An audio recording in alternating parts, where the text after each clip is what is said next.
The warm Texas sun bathed the sprawling mansion in a golden hue, its high gates and manicured lawns standing as a silent testament to the wealth and privilege contained within. Inside, the sound of laughter and the revving of a luxury car engine echoed through the driveway. The Couch family was no ordinary household. They lived in a world where problems could be solved with a checkbook, where consequences were for those who couldn't afford to make them disappear. Ethan Couch had everything a teenager could dream of: cars before he was even old enough to drive, a credit card with no limit, and parents who saw discipline as something that applied to other people's children. The world was his playground, and his father's booming business empire ensured that no mistake, no matter how reckless, would ever truly touch him. His father, Fred Couch, had built a multi-million-dollar sheet metal business from the ground up. While his success was undeniable, so was his attitude toward life. Rules were optional when you had money. His mother, Tanya, had a similar approach, showering Ethan with gifts rather than guidance. Teachers who dared to challenge him were met with legal threats. Authorities who pulled him over were met with a phone call from a lawyer before they could even finish writing the ticket. At 16, Ethan had already learned an unspoken lesson that came with his family's wealth. There were no real consequences. His reckless behavior escalated over time. Underage drinking, parties that raged into the night, speeding down empty roads in expensive sports cars. But each time, there was always someone to clean up the mess. His friends loved him, not just because he was charming in a careless, easygoing way, but because he could offer them something few others could: total freedom. Ethan's parties were legendary, his house the perfect haven for teenagers looking to escape rules. No parents, no restrictions, just an endless supply of alcohol, drugs, and the kind of reckless fun that only a life of privilege could sustain.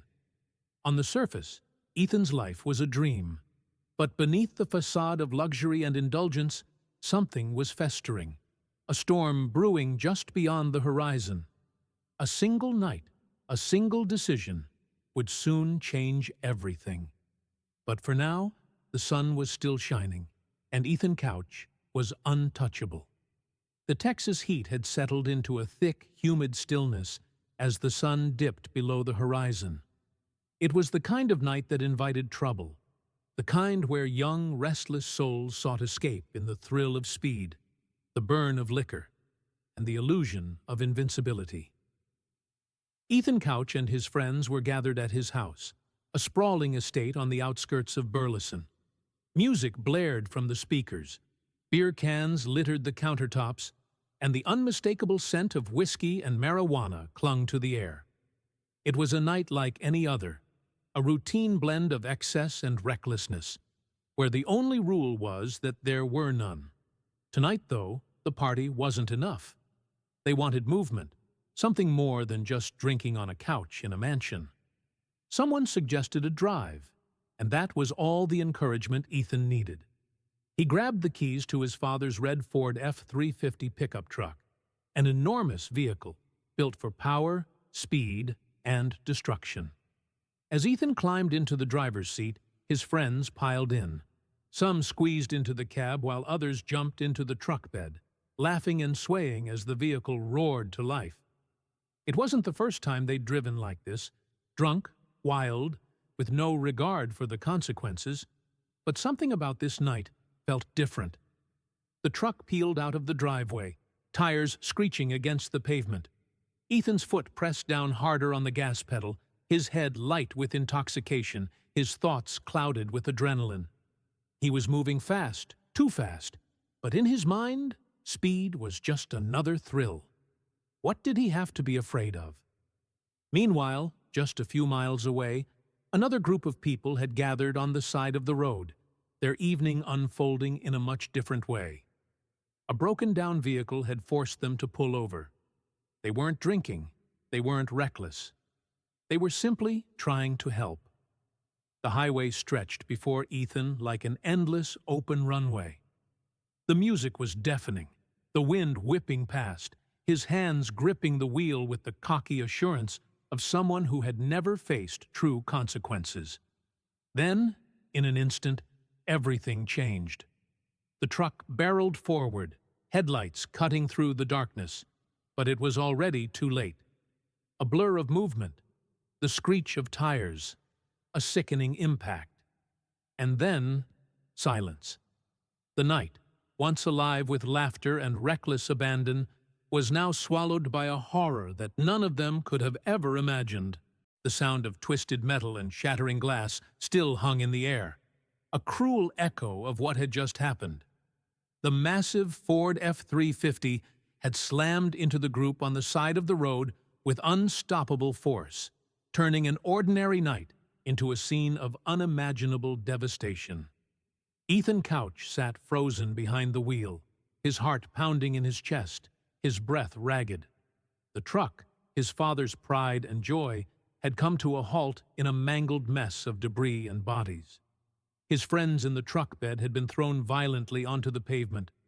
Some groaned in pain, others didn't move at all. For a brief, fleeting moment, silence blanketed the scene. Then came the screams. A woman, bloodied and shaking, crawled toward one of the motionless figures on the road. Others staggered forward, their cries of pain and disbelief piercing the night.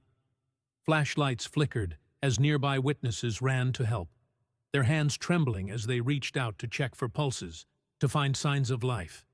But for some, there were none. Ethan's hands were still gripping the wheel, his knuckles white. His vision swam from the alcohol, the reality of what he had done struggling to push past the haze in his mind. He didn't move. He didn't speak. Then, like a reflex, his mind clicked into the only mode he had ever known: avoidance. This wasn't supposed to happen. He had messed up before, but there was always a way out. There was always someone to clean up the mess. The first responders arrived within minutes, their flashing lights slicing through the night. Paramedics rushed to the victims, while police officers took in the carnage, their faces grim. They had seen car accidents before, but this was something else. The destruction was too much, too widespread, and the sheer scale of the damage spoke volumes about the speed and recklessness behind it. An officer approached the truck, shining a flashlight into the cab. Ethan barely looked at him. His breath reeked of alcohol. His eyes were glassy, unfocused. "Son, have you been drinking?" the officer asked, though the answer was obvious. Ethan didn't respond. His silence, his vacant stare, the way he swayed slightly in his seat, it told them everything they needed to know. The officer pulled him from the truck, his hands firm but controlled. Ethan didn't resist. He was too numb to process what was happening. Around him, the scene continued to unfold, bodies being lifted onto stretchers, distraught family members arriving in shock, first responders doing everything they could. As Ethan was led toward the squad car, something caught his eye. A pair of headlights in the distance, his mother's car. Tanya Couch stepped out, her expression unreadable beneath the flashing lights. She had gotten the call moments after the accident. She had been here before, rushing to bail Ethan out of trouble, smoothing things over, making problems disappear. Only this time, there was no undoing what had been done. The weight of the night was beginning to press down, but Ethan still clung to the one belief that had guided his entire life. No matter what happened, money could fix it. He was about to find out just how wrong he was. Ethan Couch sat in the cold, sterile holding cell of the Tarrant County Juvenile Detention Center. His head pounded, partly from the alcohol, partly from the slow realization that he was no longer in his gilded world. He had been booked, fingerprinted, and tested. His blood alcohol level was 3 times the legal limit for an adult. The weight of the accident loomed over him like an immovable force, but still, he wasn't scared. Because he knew one thing: his parents would handle this. And he was right. By morning, his father's legal team was already assembling. The Couch family spared no expense, hiring some of the best defense attorneys money could buy. They had one job: to protect Ethan at all costs. The facts were damning. Ethan had been speeding, 70 miles per hour in a 40 miles per hour zone. He had lost control, careened into a group of Good Samaritans who had stopped to help a stranded driver, and killed 4 people instantly. 9 others were injured, 2 critically, including one of Ethan's own friends, who suffered permanent brain damage. But the defense team knew that raw facts alone didn't win cases. The trial would become one of the most controversial in Texas history. On one side, the families of the victims demanded justice. They had lost mothers, fathers, sons, daughters, all because of a reckless teenager who had treated life like a game. On the other side, Ethan's lawyers were crafting a defense so audacious that it seemed impossible. Their argument? Ethan Couch wasn't responsible for his actions because he had never been taught responsibility in the first place. They called it affluenza. A psychologist testified that Ethan had been raised in an environment so wealthy and indulgent that he never learned right from wrong. His parents never punished him, never disciplined him. He had been given everything he ever wanted without consequence. And because of that, the argument went, he couldn't be held accountable for his actions like a normal person. The courtroom was stunned. Affluenza? Could wealth truly be used as an excuse for killing 4 innocent people? The prosecutors pushed back. They painted Ethan as a reckless, spoiled rich kid who knew exactly what he was doing when he got behind the wheel. They presented texts, social media posts, and testimonies from friends who had seen Ethan drink and drive many times before. They demanded 20 years in prison, calling the case one of criminal negligence at its worst. But money had its own power. Ethan's defense team didn't argue his innocence. They argued his lack of responsibility. And in a shocking moment that left the courtroom gasping, Judge Gene Boyd ruled that Ethan would not serve a single day in prison. Instead, he was sentenced to 10 years of probation and therapy in a luxurious rehabilitation center, one that cost $450,000 a year. The families of the victims sat in stunned silence, their grief turning to rage. They had lost their loved ones forever. Ethan had taken their lives in a drunken haze, and now he was walking free, with nothing more than a trip to rehab. News of the verdict spread like wildfire, igniting national outrage. How could a teenager kill 4 people and avoid prison simply because he was too rich to understand consequences? The name Ethan Couch became synonymous with injustice. But Ethan wasn't listening. He wasn't watching the news.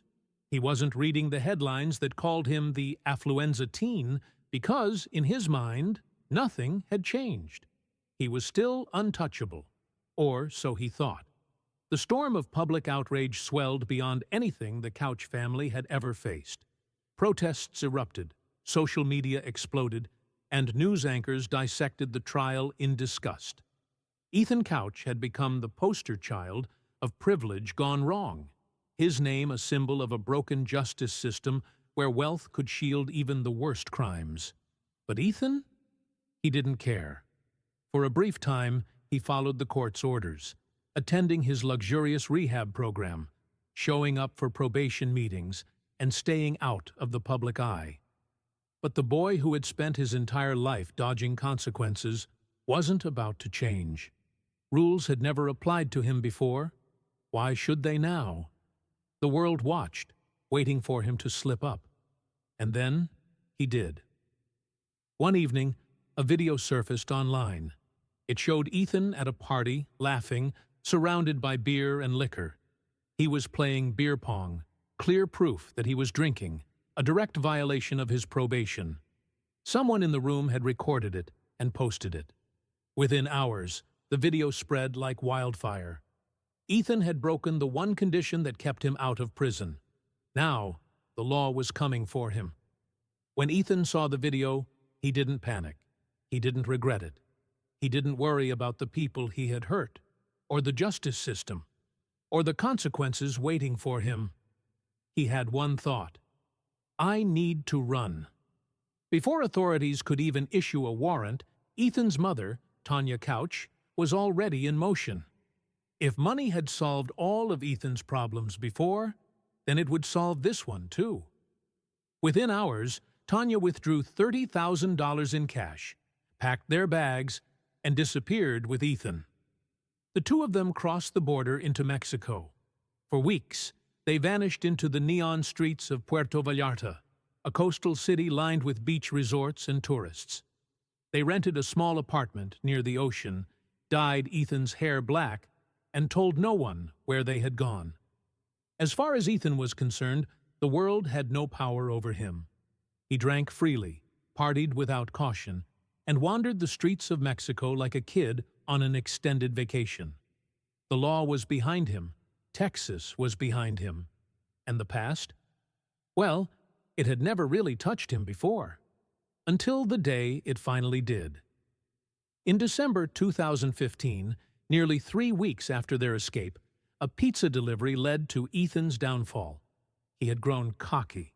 He ordered Domino's Pizza to their hideout using his own name. Authorities, already searching for them, traced the order and stormed their hideout. Ethan and Tanya were arrested without resistance. Ethan was hauled back to the U.S., where he faced the consequences of his escape.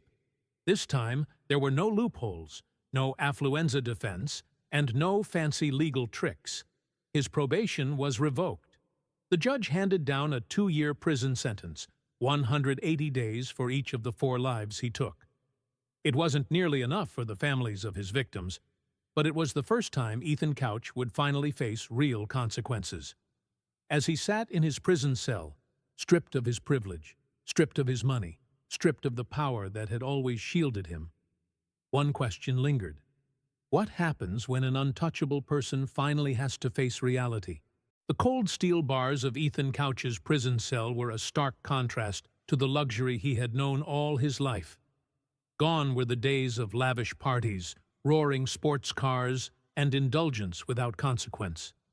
The walls around him were bare, the mattress thin, the food bland. For the first time in his life, Ethan was just another inmate, a number in the system. 2 years in prison. Compared to what he had done, it was nothing. 180 days for each life he took. That was all. But for Ethan, who had never experienced true hardship, those days stretched endlessly. The other inmates didn't care who he was. His last name, his father's millions, his notorious trial, none of it mattered here. There were no lawyers to smooth things over, no parents to make the problem disappear. And so, Ethan did the only thing he knew how to do. He kept his head down. He avoided fights, never made eye contact, and followed orders just enough to stay out of trouble. He wasn't a hardened criminal, and he wasn't built for this life. He hated every second of it. But time, like everything else, eventually moved forward. In April 2018, Ethan Couch walked out of prison.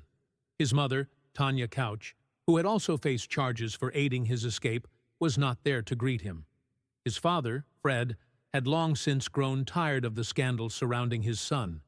Ethan was no longer a golden child. He was a liability, a stain on the family's name. The media still followed him, flashing cameras as he left the prison gates. But the world had moved on.